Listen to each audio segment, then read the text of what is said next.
Irish Guy, and the Prem Catchup is back. Oh, lucky you! I mean, as I speak, you're probably all rushing out to now dance in puddles in the middle of the street, right? But yeah, let's take a look at the latest round of Premier League games. And I'm sorry, but some of these matches were just weird. Right, let's go. Brentford 3, Liverpool 1. Let's call it as it is. I have nothing against Liverpool, but I need them to not qualify for the Champions League. I've been so sick of the minus Jude Bellingham to Liverpool transfer rumours that in this video, I finally snapped and said that if he does wind up at Anfield this year, I will get his face tattooed on my hand. Oh, lads, I can't afford another one. Yeah, this hasn't gone unnoticed. Mr. Irish Guy, me, Mukhara. Enjoy getting Jude Bellingham's face tattooed on your hand. Now, the thing is here, I know something you don't know, so get ready. This is a man who is 100% convinced that Bellingham will join Liverpool, and to me, I mean, it's a commendable belief, I guess. But I also think it's a bit like Kanye West believing his wife will come back. Yeah, I don't think so, buddy. And lads, if Liverpool don't get Champions League football, then there's more chance of me growing a sunflower out of my nose than there is for this fella to wind up in midfield with Harvey Elliott. Lads, we're in January, and Liverpool trail Newcastle by 6 points. I mean, if they hadn't scraped that narrow 2-1 win in August, then the gap would be 9. I mean, they're only 2 points above Brentford, and just a win separates them and Fulham. This sounds like the era of Kenny Dalglish for a team aiming to win the title. This season is a disaster. I mean, do you remember that nightmare season they had during lockdown when they lost 6 home matches in a row? Yeah, still, Liverpool have 6 points less now than they did after 19 games that season. This is terrible. I thought after 4 successive wins on the bounce, the Reds were back. But here, just absolutely crumbling like claustrophobic tigers at the zoo. This was dreadful. And the worst thing is, Brentford put the ball past Alisson 5 times. 2 were ruled out by VAR. 5. Actual 5. I mean, Liverpool fans wonder why Ibrahim Konate didn't play more games for France at the World Cup, right? Well, here, Brentford didn't even have Ivan Toney on the pitch, and he was still eaten alive by Brian and Bemo. Honestly, it was like watching the modern day reincarnation of John Alon Boomsong, someone who Liverpool actually tried to buy in 2004. I mean, take it from me, one of the worst centre halves I've ever seen in my life. I mean, trying to get your head around the fact that he actually played for Juventus nearly 40 times, that would probably give you a whiplash in your neck. This was a disaster. Liverpool's golden boy Elliott, yeah, whipped off at half time after showing all the strength of a flower pot. I mean, even their own fans started turning on the boy. What is Harvey Elliott good at? Can't be a man. Too slow to play right wing, too weak and poor defensively play midfield. Liverpool need to stop persisting with mediocre young players. Really? Is this it? Is this where Elliott's hype ends? At 19? Is he now just going to be sold to Burnley in June? Listen, I realise that he's the joker in the dressing room, but are you really going to dent Harvey's career by pretending that he's the bane of all your problems? That he's got the mobility of a scarecrow and runs like a penguin? Sorry, I just wanted to see how many Batman villains I could fit into one sentence. Poison Ivy! But Ozzy, dumping Harvey after just 2 seasons. I mean, is this Liverpool? Or Sabrina the Teenage Witch? And I know he scored, but playing Alex Oxlade-Chamberlain on the wing. Sorry, this isn't 2011 anymore. He's now a nearly 30-year-old man who's got the pace of Porky Pig. Listen, for the sake of the skin on my hand, this result gives me a bit of relief. Because honestly, right now, Jude's decisions are making me sweat like a pig. But this result also annoys me because I said Brentford would finish bottom of the league, and yet instead, they beat Man United by 4 goals, nick an away win at Manchester City, and now score 3 past Liverpool. How are they doing this? Are they just putting off these massive wins to use it as proof that they've got spaghetti between the ears? Everton 1, Brighton 4. Frank Lampard is getting sacked. I mean, the Premier League has already dumped one English golden boy in Steven Gerrard into a bucket of urinal cakes, and now we're about to watch Frank Lampard's management career burn in a Scouse fireplace. I mean, it's almost uncomfortable to watch. I thought Lampard was getting somewhere a good as soon, since he was out to flex the purse strings in the summer. I mean, he brought in Connor Cody, and I actually thought he fixed their defense. Remember at the start of the season, those 4 draws in a row? I mean, they were one offside call away from beating Liverpool. I mean, they only conceded 6 goals in the first 8 league games. So what is this? Conceding 4 at home to Brighton. I almost feel sorry for the man, because the Everton players, they looked like they were drunk on blackberry schnapps. Some of the horrible defending. They made Karol Mitoma look like he's got the feet of Maradona. I'm sorry, when you're allowing someone like Solly March to literally walk through your defense to score. And Idrissa Gueye, this guy who last season was playing with Messi at PSG, and yet here, he inexplicably, stupidly passes the ball to Pascal Gross to run through and score. Honestly, Jordan Pickford had the worst seat in the house, watching all this car crash defending unfold in front of his eyes. I mean, it was like having front row seats to the opera. Just to see the tenor vomit up his breakfast on stage. Yeah, I mean, you pay £3,000 for a ticket, you don't really want to be up until 4 AM that night, combing soggy Cheerios out of your hair. Yes, Brighton look good under Roberto De Zerbi, and it's actually refreshing to see them thrive without the magical Graham Potter. But I have to say, Evan Ferguson is king. Last year, I didn't even know who the kid was, but just allow me to have this one. This guy is an 18-year-old striker who's just become the youngest kid to score in back-to-back Premier League games since Federico Makeda in 2009. For me, I thought our country was going to have to hang our hat on Spurs wonder kid Troy Parrott. And for me, the last few years, watching Parrott try to score is like watching a parrot try to talk. Yeah, it's a long, frustrating watch. Do you know how long I've been waiting for another Irish striker to come good? It's been so long. I've been so desperate. I was almost on the verge of writing letters to Santa Claus. I mean, Aaron Connolly is failing in Venice and linked with a low move to Hull. Yeah. He turns 23 this month. Yes, I mean, Robbie Keane played in Italy too, but he was up front with Ronaldo at Inter Milan. A bit different to wallowing in Serie B, but Ferguson, this former Bohemian striker, he is the real deal. I mean, he's Brighton's youngest ever Premier League goal scorer, and watching him utterly bully Connor Cody and James Tarkowski, oh, it was about as satisfying as watching a giraffe lick its foot. It was beautiful. I have found our new Irish wonder kid, and guess what? He's all ours. He's already in the Ireland squad, so I don't care if he does have a grandmother from Stoke. Hands off, he is mine. Remember the name, he is going to be a star. He is the next Irish great, the next Niall Quinn. I mean, he's not just some big ugly lump that Brighton found at the back of the fridge. No, he's a guy who Liverpool tried to sign during lockdown. He's a guy who tore Chelsea apart on Lampard's managerial debut. I mean, it was a pre-season friendly. Do you know how old he was? 14! He was a 14-year-old boy and absolutely destroyed Kurt Zuma in a 1-1 draw, and he didn't even need to wave a cat in his face. So this can't have been a surprise for Lampard. I mean, he saw his Chelsea team humiliated by Ferguson when he was a child waiting for his first kiss. So the fact has now come full circle, and he's now flattened Lampard's team in an actual Premier League match. Oh lads, just watch.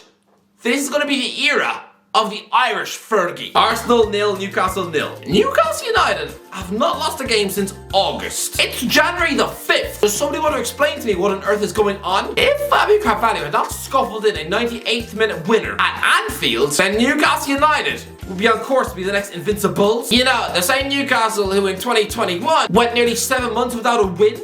What is this? Newcastle, a team who for the majority of life have defended like a bunch of drunken clowns at the circus. Even under the likes of Kevin Keegan and Sir Bobby Robson, they defended themselves about as sloppily as Logan Paul. I mean, to this day, there's probably a sizable chunk of Geordies who still need weekly therapy to stop the tightest bramble nightmares. But this doesn't make sense. This was the club's 10th clean sheet of the season. They've got the best defence in the league. They've ground out 0-0 draws at Old Trafford and the Emirates. They're the first Premier League team to stop Arsenal scoring since Newcastle in May. Man City are the only team who managed to score more than 1 goal against Newcastle in a single match this season. I mean, what?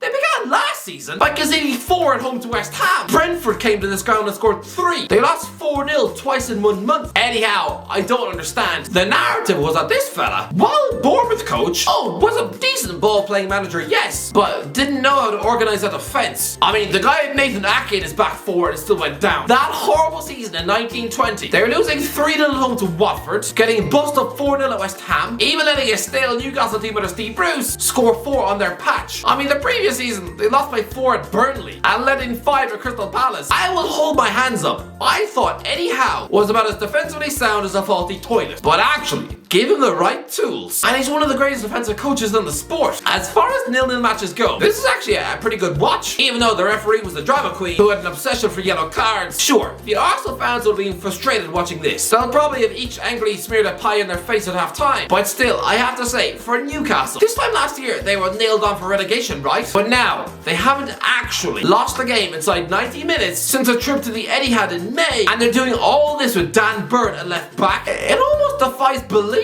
Southampton 0, Nottingham Forest 1. This is embarrassing. Right now, Nathan Jones' self-esteem must be stuck to the bathroom floor. When this man was appointed Southampton boss in November, do you really think he got a cheer off the fans? No. Taking a manager from Luton Town, the Saints fans probably felt like they'd just been set up on a date with their cousin. You know, the cousin who can eat their body weight in cake. Well, what do you think Southampton fans make of Jones now? This guy hasn't even had the new manager bounce. Instead, he's lost all 4 matches in charge, and now unforgivably at home to Nottingham Forest. This guy who already left Luton once to try other things to try and get Stoke into the Premier League. Instead, he won 6 of 38 games in the Championship, a win percentage of 15. Yeah, when this guy is away from his comfort blanket of Luton Town, he's clearly about as competent as a blind chef. Yeah, I mean, I don't really want to be picking sellotape out of my mashed potato. Lads, Forest have not even scored an away goal for 9 hours. The club hadn't won away from home in the top flight since 1999. And you hear is Brendan Johnson setting up Taylor One for a tap-in, and it was a pretty smooth 1-0 win. If Southampton cannot even beat Forest at home,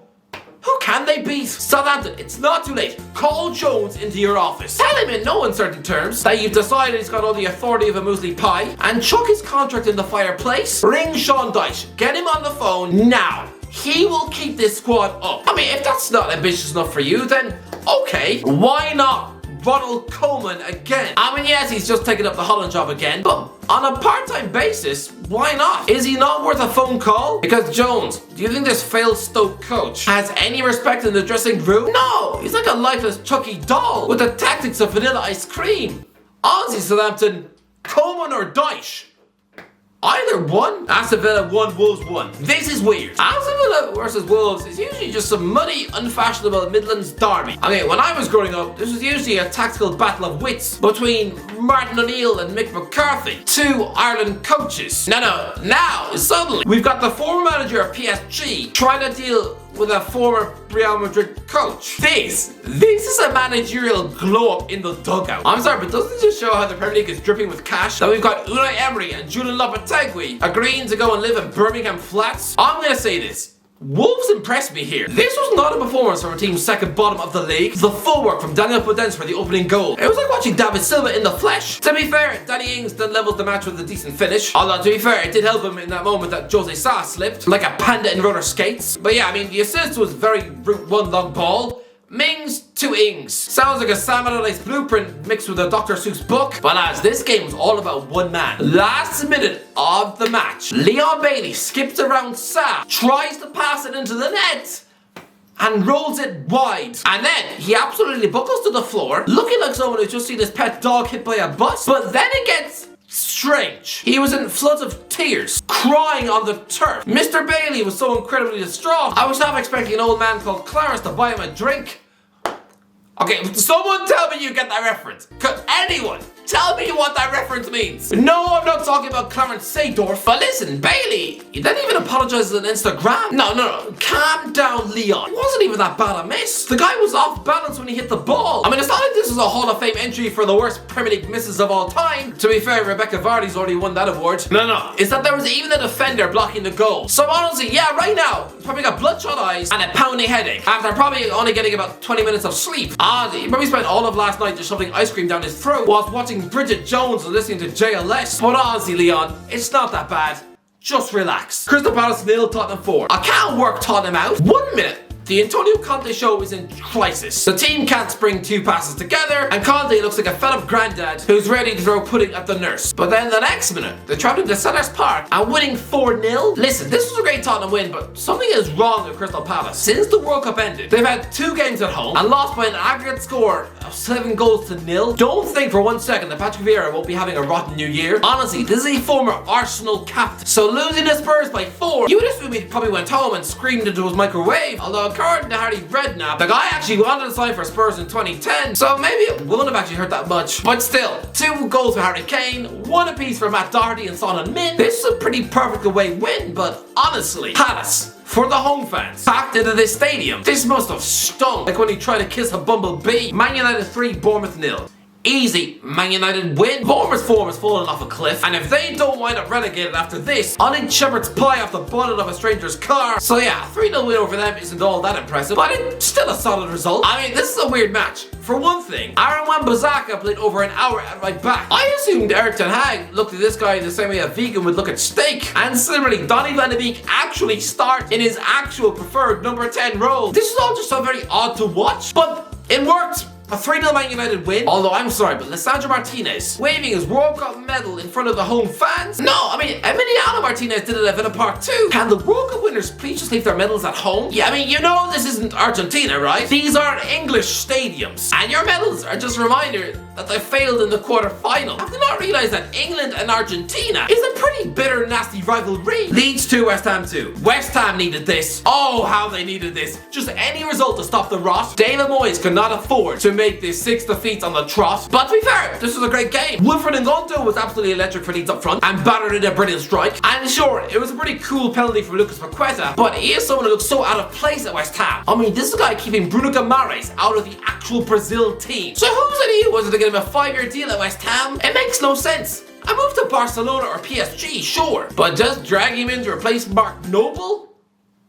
What? Anyway, yeah, Gianluca Scamacca belts in a 30-yard screamer before Rodrigo equalises. Honestly, it was a very good game. Leicester 0, Fulham 1. Oh, Brendan Rodgers. I am the one man who keeps sticking up for this guy when everyone is calling him an overrated puppet who needs the Leicester sack. I thought after a tricky start that the Foxes had actually turned a corner. But no. After being absolutely destroyed by Newcastle last week, to now just limply lose at home to Fulham. But I suppose this is what happens when you persist with a blatantly pasted Jamie Vardy up front. Ozzy, the guy's 36 next week. He should be playing in the MLS, not embarrassing himself a match of the day. And don't even get me started on Leote Perez. Yeah, I mean, I once met him on a Ryanair flight, and he was a nice enough guy, but now, at 29, he is about as much a Premier League footballer as the Tiger King. Ozzy, someone, just sell him to Norwich. And quick. Anyway, that's it. What did you let me know in the comments? What do you think of the latest Premier League game week? Let me know in the comments. What did you make of the matches? If you enjoyed the video, don't forget to like, subscribe as always. I'll talk to you in a while.